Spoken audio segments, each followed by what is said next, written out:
Hello, hello, hello. Sup? We're back into a new video we're going to talk about Books. A Monster Calls. Yes. And I have a different version that I borrowed from the library, and I don't want to give it back, but eventually I have to. Yes, but hers is... It's illustrated. And that's why I don't want to give it away. The illustrations are phenomenal. So, anyway. I guess I'll start off with, how my first impressions were. Yeah. I didn't expect much from it. I had never heard really anything about it. I knew it had been made into a movie. Yeah. I literally just got this one super cheap, 50% off and more, I think. And I was just like, whatever, for a couple bucks, hey. And why not? And then started reading it, and overall, I'm like, this is a serious classic. It really is. It really is. Yeah, I didn't expect too much from anybody should read this. Yeah, it's kind of scary though. Now you have the movie tie-in version, right? That looks like? Yeah, but I think that's just for the cover's sake. Oh, okay. I don't think there's anything to do with it making any difference. To the actual story. Yeah, I borrowed this one from the library, and it's like a hardcover. And it's got, I don't want to even show their illustrations yet, but even just this cover, this part here is super cool. I was like you, I didn't know what to expect. It's not super long. It's only maybe 150 pages or something like that. Yeah, which is probably why it's over 200, but that's kind of short. Yeah, why we probably picked it as a first thing scenario. Oh, I just noticed that in the back of mine there's questions. Maybe we should go over those. Discussion questions. We can do that. Questions. We can do it. I read this back in June, and it took me 2 weeks only because I was working and stuff, but I read it super quickly. I had seen it on Instagram, and I was like, all right, let me find it. And I knew about the movie too, and I was like, I was kind of, to be honest, I kind of was worn down. I was kind of tired of everybody talking about it, which sounds ridiculous. Yeah. It should make you want to read it, right? Yeah. And I was like, all right, let me just find out what all this buzz is about. And I just kept seeing it on sale. Yeah. And I'm like, all right. It was about the... it's about the price. Yeah. And I was insanely surprised at how amazing the book was in general. So I don't know if you want to go over your main points here before we go into anything further. So I read it mid-June-ish. Borrowed it from the library again because I don't always buy books. I used to go to the library all the time. I'm trying to get back into that just because there's some books that you just don't know, and I have never read his stuff. Right, also because, money. I haven't read anything else by Patrick Ness, but now I definitely want to. Yeah, sure. Now I definitely want to. I would recommend it, and generally I'd say to everyone, but, if you're doing the illustrated one, there's some, really seriously creepy, story. I mean, it didn't give me nightmares because I'm generally considering myself a grown-up, but I mean, there's some really, detailed, definitely make it creepy more... kind of, here he is, this giant tree thing just standing there. So the storyline itself is pretty sensitive, and we'll go into that later, but I gave, out of a 5-point scale, I gave characters a 5. I thought they were all really well developed. I gave the plot a 5 just because it's so different. I've never read anything like this. Super easy to read. I don't normally read in the car because I get sick, but I was so determined one day because I was close to finishing it that I spent maybe a half hour, 45 minutes in the car reading it. So for me, that was okay. If it can keep my focus that much, then that, tells you. And just overall, I think I would give it a 5, even if it weren't for the...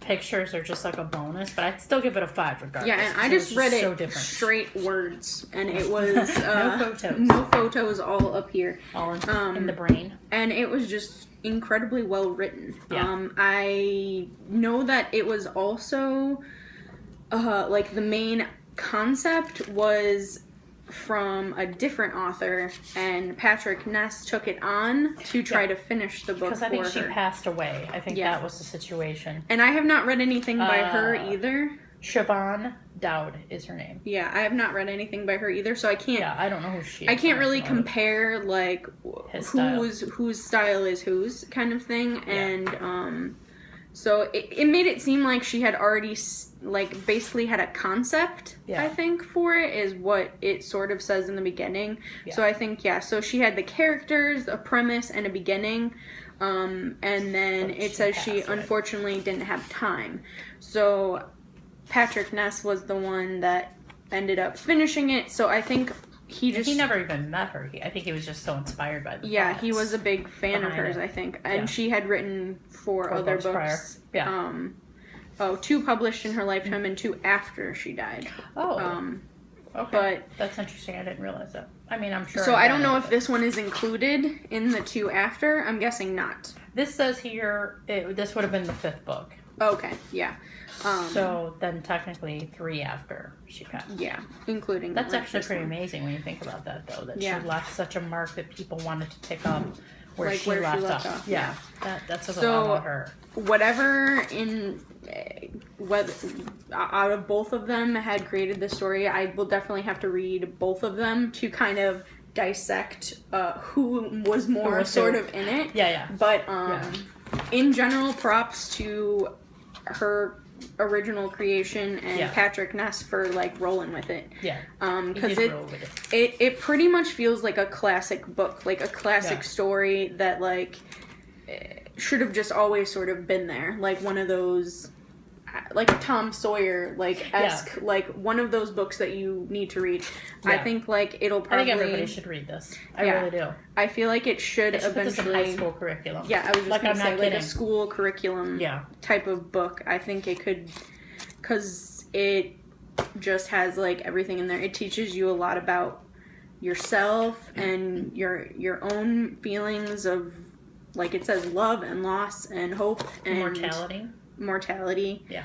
And I think anybody could read it, and I think it's relatable to any single person who so as far as that goes, that's like a basic review of it. I don't think I could say enough about the book. There's so much to be said about this book. We could do like a 3-hour thing about it. We won't. I mean, the premise is that this young kid, I think he's in like middle school. It's in England, so I don't know how the ages translate. I feel like he might. I think he's like in middle school or grade school. Young kid named Connor. He's definitely like in grade school. Yeah.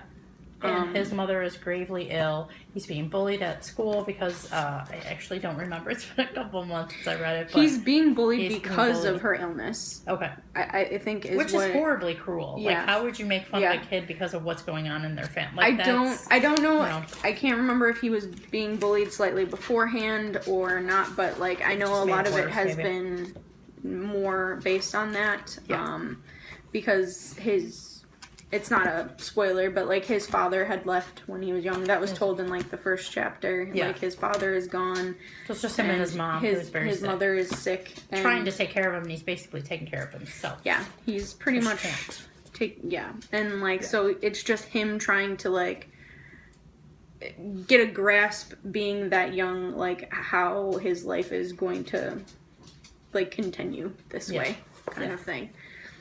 Living the way, and he just wants to keep it like where it is, and he just wants his mom to get better, and and having to deal with everything. He's very young and naive, and he honestly believes that there's some secret remedy out there, some secret cure that's going to just make everything go back to how it was, and she's going to be healthy. And I don't know if they actually say what I think it is cancer, if I'm not mistaken. Yeah, I at one point had put a message. They eventually tell you that it is cancer, but like in the beginning, I'm just like, are we supposed to assume this is cancer? Because based on like her symptoms and like what, like I think she might have even been bald. Yeah, and things like that.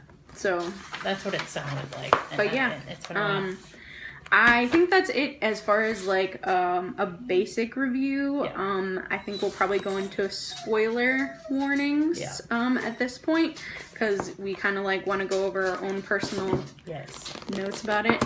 Because this book,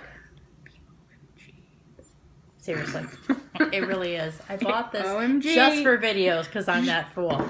But yes, I mean, I just want to mention the first line, if that's cool. Yes. So it's called The Monster Calls, and the first line says, "The monster showed up just after midnight, as they do."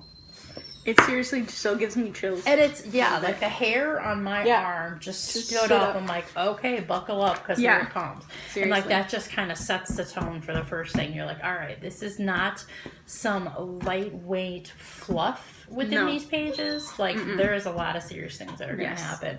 And we know that he has a recurring nightmare, which they don't reveal until later what it is.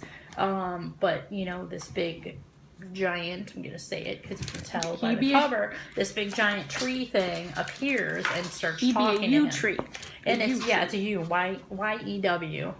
And, you know, he tells them 3 different stories and says, by the end of this, I'm going to show you your own truth. And you're like, okay. Yeah, and he, like, wants him and to this kid's like 10 or 12, I'd say. And you're like, well, what could this kid possibly have to learn about himself? He keeps trying to get the kid to tell him what his nightmare is, too. Right, like, what his truth is, what the nightmare is, and you don't know what his actual nightmare is. The nightmare isn't the tree coming. Right. That's all by itself. Right, that's a whole other thing. And you're like, and you wonder, like, okay, is he imagining this tree coming? Is this, like, real? I mean, as far as the book is concerned. So there's a lot, I can't even find enough words to describe this book. But, like, every time he sleeps and then he wakes up, there's always some like extra thing or leaves or something in his room. Like, it gets more progressively worse as it goes along. Like, first it's like the leaves or whatever, and then it's like pieces of sticks, and like it just gets crazy. So he's realizing, like, okay, this is actually happening. I don't know why. I don't know what this thing really wants from me, but it seems like all it wants to do is, you feel like, okay, is this monster there to torture this kid, Connor, or is he there to really help him? And so you're kind of like, at one minute you're like scared to death of this thing, but by the same token, you're kind of anticipating these visits. At least I was. I was like every time he's like, what's going to happen next? Right. With like, each time he goes to sleep kind of thing. Yeah. And it was creepy as hell. I mean, I know, right? I was a grown woman, and I was like, ooh, creeped out. So every inch of his bedroom floor was covered in short, spiky yew tree leaves. I think was one of the first that was within, the first 20 pages, maybe? Page 12. Yeah, that was page 12. So you know early on, like, okay. So, I mean, that's not really spoilery. I think people pretty much I think that's kind of like where you're like, was it a dream? Because he was trying to debate whether it was a dream or not, but then when he woke up, there was actual physical things here. And then I'm like, okay, well, he could have been sleepwalking. You know, that's a thing. True. So then there's always, like, that option. You can keep it. You can find a reason, like a reasonable explanation. Yeah, for all the stuff that's showing up in his room. You're like, okay, he's sleepwalking, or he was tired and he forgot that he walked through. Because the tree is not just. But I mean, it does say every inch of the floor was covered in leaves. Right. So then you're like, so it's like the whole floor. So it was like literally like a bed of the whole floor. Okay. So then you're like, what that's not just it's a few happening. leaves. No. Okay. It wasn't like, there's a sprinkle kind of thing. A few here and there. I just want to point out the wheelie bin part that's set on 13. Because they are British. Because it definitely was like, because like most of the time in the book, I'm just like, okay, now where is this located? You're like trying to define like where you are at kind of thing. But yes, British. I think he called her mum early on. He does call her mum. But I think there's other countries that call their mom, so it's possible. Well, I was trying to debate whether it was Irish or British, because I know that's a Irish thing. That's a term. Yeah. And then here I was like, in that second chapter, I was like, are we to assume it's cancer? Because they don't tell you right away. Yeah. And he's living with his mom, or his mother and his grandmother, I think. No, she's taking care of him, and she takes him back and forth to the hospital so he can spend time with her and things like that. And the mom is always putting on a brave face, and you wonder, you're like, okay, is there a miracle there somewhere? Is this as bad as what we think? And you don't know till toward the end. Correct me if I'm wrong, because I can't. You're wrong. No. I can't really remember. Did we ever find out why she kept talking about the yew tree, the mom? Because there's like these weird moments where she like almost like zones out and is like, oh, it's the yew tree out the window. Yeah. See, and I'm just theory about that, but I don't want to say it because it's super, super spoilery. I mean, we already reached into the spoilers. That's true. I warned. Warnings kept already. Thinking, and I kind of like hoping that there's a second book, but I think maybe they explain, because I'm like, well, where's the dad? I'm like, oh my god, I think that the tree is the dad. No, but he shows up. Yeah, that's right, he does. Okay, it's been a little while. Okay, so in the beginning, I was like, oh my god, what if the tree is the dad? You were thinking, okay. And that's why he won't harm him. Because, like... Because even though he abandoned Like, her. it makes it seem really creepy because she just, like, sort of zones out and is like, look at the yew tree. You mean out creepier the than window. a tree coming to life? Yes. Kind of creepy. That's creepier than the tree because the kid's just like, yeah, Right. whatever, tree. Yeah. Get whatever, do what you're gonna do. When I read that, I kept thinking, okay, so yeah, you're right. They do reveal later that it's, that the dad does come back into the picture or whatever, but I kept thinking, oh my gosh, I Because think it's like this saying tree- she's talking to herself. Sorry, Dogs. I can't control them. Yeah, they're out of control. Oh, hey, it worked. For a second. For 1 second. They don't have to obey me. I don't think. Yeah, but then also I want to add that like the kid that bullies him at school is called Harry, and I just kept thinking Harry Potter. Harry Potter. And I'm just like, this is like the exact opposite of Harry. Yeah, you're like, hey, what's happening here? Yeah, that's Yeah. But I think Harry is a very popular name in Britain. This is true. I think it's like Yeah. a popular name. So, yeah. And then in that, I was wondering if the yew tree was like, because you know it kept referencing like the different 3 stories or whatever, and I thought maybe like there was different people in the stories. Like I thought Harry was gonna be one of those people. So did I. That the yew tree had like that it was gonna helped be, or whatever. Right. That yeah. he was gonna, and I kept thinking like, what's gonna happen? Oh, I wanted to mention a quote back on page 23. It was one of the first couple of chapters. So we mentioned that there's the 3 stories, and this tree wants him to tell his story, and the kid feels like, my understanding or the way I remember it is that he's thinking, I'm so young, what could I possibly have to share? And the tree actually says, don't think you haven't lived long enough to have a story to tell. And I was just like, damn, like I really like that, because even a young person has something that's happened to them, and maybe they don't think that it's that significant, but they can kind of look back in retrospect and say, well, yeah, that was a pivotal moment because blah, so blah, blah. don't judge people, like don't judge children just because of their age. as There's not something. having any Enough history. Yeah. Yeah. Because even though they've only lived a certain amount of time, it's still the only time that they've lived. So Yeah. yeah. There was another one too that said, stories are wild creatures. When you let them loose, who knows what havoc they will wreak. There's a lot of really, really good. Like I could have filled this whole It's page so with notes because it was so good. yeah. There's just not enough hours in the day. I know I've said that multiple times, but we'll probably do multiple parts to this just because It's there's possible. so much, because we want to kind of pull it But apart. yeah, also about the Harry being Or we could leave it his open. We could leave it a personal story mystery. or whatever. Because I was thinking that's why Harry was being so mean to him. Yeah. Is because I thought like he was jealous that the tree was now like his friend. Giving him attention. And I thought okay. that's why he was being a jerk to him the like, whole hey, book. he's just a jerk. No, he was just being a He jerk. was just a bully. Yeah. He's just an average old jerk. Yeah. Um, An average old jerk. there was a part where like in one of the chapters, he's like life writing or something, and the teacher makes him write something, and he didn't want to. And he's talking about his cat. A cat that ran away and his dad that ran away or something, and it was so like, sad. This poor I'm kid like, is losing everybody. Like it was super sad. Yeah. And then, I just want to show a really creepy picture. yeah, go ahead. While This is like page almost 100, like page 96 and 97. And again, these photos are like you read this late at night, and it might give you pause before you go to sleep. I really want to get I mean, this look one. at this. No. I have to return this to the library. I really don't want to. I have it for 2 more weeks, and I'm just I gonna want to buy a copy. reread it probably. Yeah, I probably would. But I mean, look at the eyes on this thing. It's just like, woo. This is where it's like kind of come into his home at some point. It's just, this just really enhances the story so much. And I mean, you can't call it a storybook, but it's like, I don't know. This was a book where I actually feel like I enjoyed. Like, I know I have a horrible memory, but I know it left such a strong and lasting impression on me, and I was able to actually I would read a page and just kind of sit there and like let it sink in. The writing is so incredible. And like study it's the just photos, so incredible.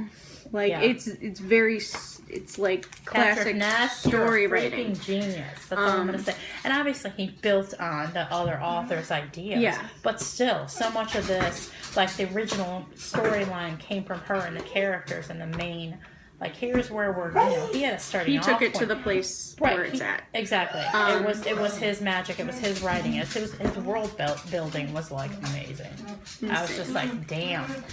Before we get to the 3 stories part, I have one more comment thing, and then I think we might end this as a part 1. Yeah. And then go to a second video. Yeah. So one really note that I had in here was when he was talking about. Sorry about the dogs again. It's just happening. They're animals.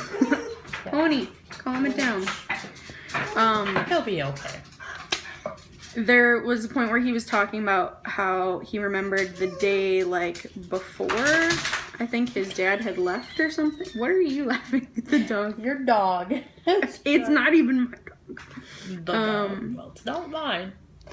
The afternoon when his brother said, oh wait, no. Okay, it was when his mother, he had talked about his dad leaving, and then, he was talking about how before his mother told him that she was sick, she had taken him out, like, for the day, and they, like, went to an Indian restaurant, and then they, like, were laughing and talking the whole way, and then they went on, like, a surprise trip to the cinema on a school night, and... It's just a big deal if you don't really go. I mean, most kids don't.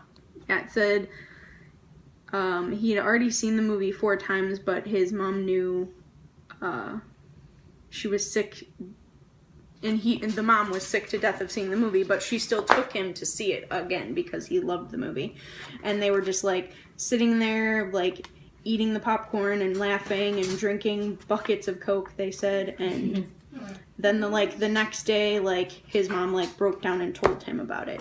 But I was just thinking about her sickness. Yeah. So, like, so it was like their last hurrah kind of. Yeah, it was like she knew she would be a while. She knew that she was going to be sick, and like it was going to happen that way. But I just wrote down because it struck a chord with me specifically because my dad had done that with me. Oh, okay. Like the summer before he actually passed away. Okay. He, like, did all of these things with us. And, like, we went all these places, even though he was, like, exhausted and tired. And he just did it for you. He just, like, wanted to go everywhere and do, like, everything. And then, like, then we found out about it. But I was just like, damn it. Oh, you're gonna make me cry, Kate. I was just like, damn it, this is so relatable. Yeah. Damn book. Yeah. Okay, but yeah, that's it before we get into the actual story parts. Yeah. Okay, so I think we're going to cut this one for here. And that's part 1. That was a part 1. And we'll see you in the next video. Yeah, bye. Thanks for watching. Bye.